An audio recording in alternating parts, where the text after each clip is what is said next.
አንቺን ቀን በቀን ከመከታተል አንቺን ከመውደድ የተነሳ ከአድናቆት አልፎ ወደ ፍቅር ተቀይሯል። የምር በጣም አመሰግናለሁ። ምን ማለት ነው? ከፍሽ በእናትሽ አንቺ ልጅ ልውሰድሽ ከኔ ደጅ አበባ ደግሞ ላስቸግርሽ። ይሄኛው ምንም አያምርም ታውቂያለሽ።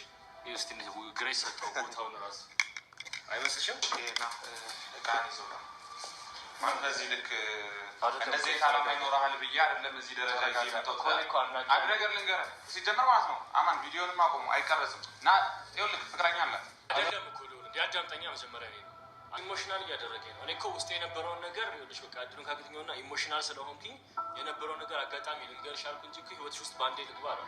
ስጦታውንም እንክፈትና ቆይ እንዴ ምን ነው ልክፈታው ስጦታው ይሄ ነገር ለብቻሽ ነው ለብቻሽ ነው ከፍተው ትልቅ ስጦታ ነው። ደስ የሚል ስጦታ ነው እኮ አንድ ላይ ወደ በጣም ማየት ስለጓጓ ከከፈትሽ በኋላ ብትነግሪ ይሻላል። ለኔ በምድር ላይ ያለ ጉዳይ ነው። ሰላም እንዴት የሆነ አላረለ ውስጥ የሆነ እርብሽ እያለ ነው የደስታ የምሬን ነው። እንደዚህ እንገናኛለን ብዬ መስማ በዚህ ልክ ግን አድናቂ ያለው ታስቢያለሽ? ሄሉ አይደለም እኔ እኮ የሆነ ታውቃለህ ቆሚውና እያየኋት በጣም እያፈርኩ ነው። ለምን አይደለም በዚህ ልክ የምር በጣም አመሰግናለሁ። ምን ማለት ነው? ከፍሽ በእናትሽ ነገር ግን አድናቂና አድናቂ ብቻ እንደሆንክ ነው አይደለ? ስለዚህ እንዴት እንደዚህ አይነት ነገር ታደርጋለህ? ኤኒዌይ እሺ በጣም ይቅርታ ምናልባት ድንገት ስለተፈጠረና ስላስቀየምኩ፣ ግን እኔ አንቺን ቀን በቀን ከመከታተል አንቺን ከመውደድ የተነሳ ከአድናቆት አልፎ ወደ ፍቅር ተቀይሯል። ግን ዳት ሚንስ ደግሞ አሁን ፍቅረኛ ሁኚ እያልኩሻለሁ። ጀስት አይ ዋና ቢ ዩር ፍሬንድ። በቃ ኖርማል ጓደኛሽ ብቻ ነው መሆን የምፈልገው። ቢካዝ አሁን ያለሽበትን ህይወት አውቃለሁ እና ሪሌሽንሽፕ ውስጥ እንደሆንሽ አውቃለሁ። ስለዚህ ያን ነገር ልረብሽሽ አልፈልግም። ያን ነገርሽን በጣም ነው የማከብረው፣ በጣም ነው የምወደው። ቢካዝ አንደኛ የምትወደውን ሰው ደስታውን ማየት እና የሚባል ነገር አለ። ከምንም በላይ ደስታሽን ማየት ያንቺ ፈልገሽ እና ፈቅደሽ እና አምነሽበት ስለገባሽበት ደስተኛ ነኝ። ያን ነገርሽን አከብራለሁ። ግን ምናልባት ኤኒ ታይም ኤቭሪ የሆነ ነገር ሀፕን ካደረገ ስቲል አይ ዊል ዌት ዩ።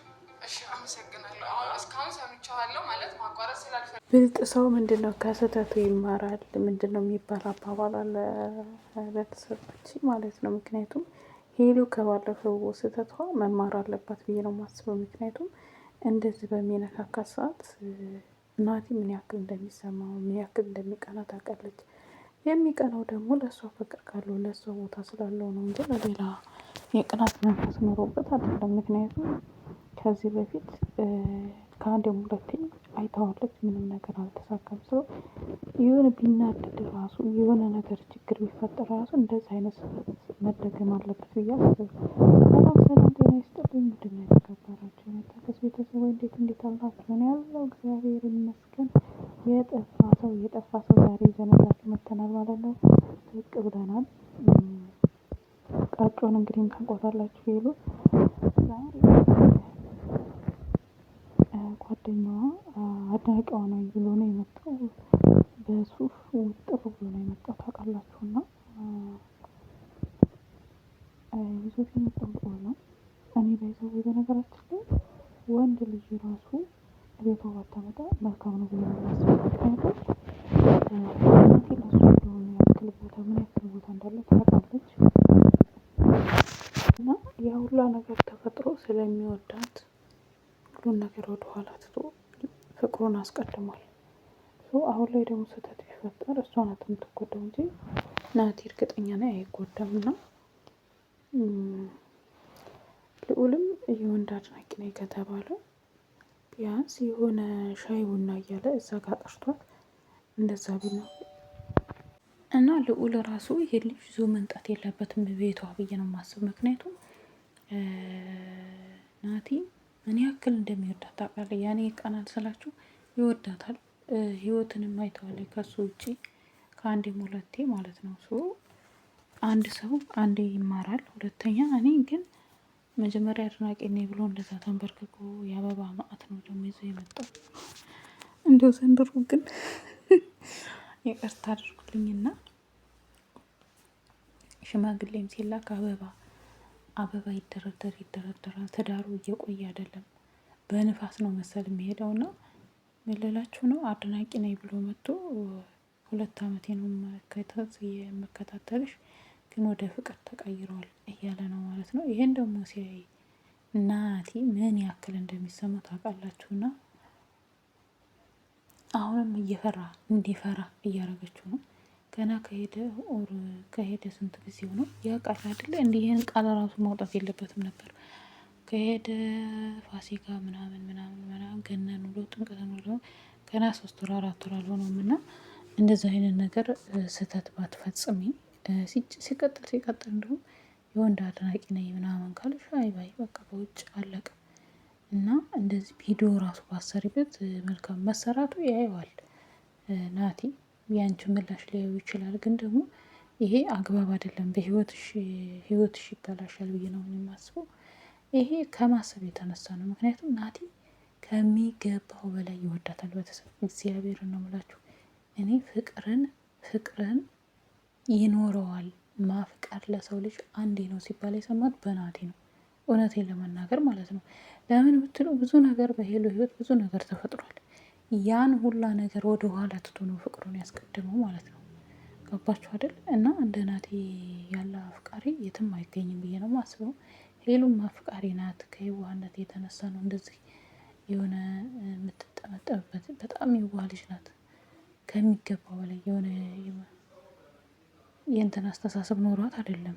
ግን ቢሆንም ደግሞ ህይወቷን የሚያበላሽ ነገር ናቲን የሚያሳጣትን ነገር ባታረግ መልካም ነው። ምክንያቱም ርቀት ልላችሁ ነው። ርቀት ራሱ ሪሌሽንሽፕ ላይ በጣም ፈተና አለው። የሆነ ነገር ተገኝታችሁ አለመግባባት አለ። በስልክ የማትፈቱት በአካል ተገናኝታችሁና በስልክ የምትፈቱት በጣም ይለያያል። እኔ በራሴ ስለማውቀው ማለት ነው። እና ምን ልላችሁ ነው፣ ሄሉ እንደዛ አይነት ነገር ባታረጊ መልካም ነው። ለአንቺ ለህይወትሽ የሚጠቅምሽን የወንድ አድናቂ ምንም አይሰራልሽም። እያወቀ የሆነ እንኳን ከተጣላሽ ከኔ ጋር ትቀጥያለሽ አይነት ነገር እኮ ነው እያላት ያለው። ድፍረቱ ደፋር እንደዚህ አይነት አባባሉ ራሱ ማለት ነው። እና ሄሉ ናቴን ትወደዋለች። እውነት ለመናገር ነፃነት ያላት ብዙ ነገር እናቴ ጋር ነው እና ያለው።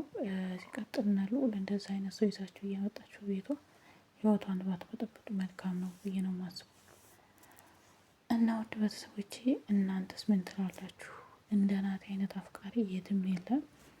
እና ሄሉሻ ዞር ብለሽ ምንም ነገር ቢፈጠር ምንም ነገር ሴት ልጅ ብልሃት ናት። ርቀቱ ራሱን የቻለ እንትን ሊኖር ይችላል። ግን ከነገሮች ሁሉ ከሚደረጉት ድርጊቶች ሁሉ መራቅ አለብሽ ብዬ ነው የማስበው እንደኔ። እና ተጠንቀቂ ብዬ ነው የማስበው እንደ የእህትነት ምክሬን ይሄ።